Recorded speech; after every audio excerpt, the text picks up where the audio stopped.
Bharat chicken neck নামে পরিচিত শিলিগুড়ি করিডরের কাছে ৭৫টিরও বেশি যুদ্ধবিমান মোতায়েন করেছে। এই করিডরটি মাত্র ২২ কিলোমিটার দীর্ঘ, যা ভারতের পুরো উত্তর পূর্বাঞ্চলকে মূল ভূখণ্ডের সঙ্গে যুক্ত করে। এই পথটি বিচ্ছিন্ন হয়ে গেলে উত্তর পূর্বাঞ্চলও ভারতের মূল ভূখণ্ড থেকে বিচ্ছিন্ন হয়ে পড়বে। এদিকে বাংলাদেশ গ্রেটার বাংলাদেশ নামে একটি নতুন প্রতিরক্ষা ভাবনা উপস্থাপন করেছে, যার মধ্যে পশ্চিমবঙ্গ, ঝাড়খণ্ড, বিহার, ওড়িশা এবং পুরো উত্তর পূর্বাঞ্চল অন্তর্ভুক্ত দেখানো হয়েছে।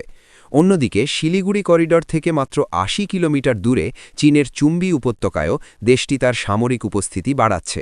এই পরিস্থিতি দেখে ভারতের জাতীয় নিরাপত্তা উপদেষ্টা অজিত দোভালের একটি গুরুত্বপূর্ণ বক্তব্যের কথা মনে পড়ে।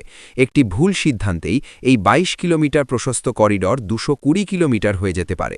এই কারণেই ব্রহ্মোস ক্ষেপণাস্ত্র, S-400 প্রতিরক্ষা ব্যবস্থা এবং ৭৫টিরও বেশি যুদ্ধবিমান শিলিগুড়ি করিডরের আশপাশে মোতায়েন করেছে ভারত।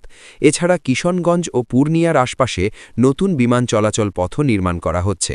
এই ২২ কিলোমিটার করিডরই নির্ধারণ করে দেয় উত্তর পূর্বাঞ্চল থেকে ভারতের মূল ভূখণ্ডে যাতায়াতের ভবিষ্যৎ।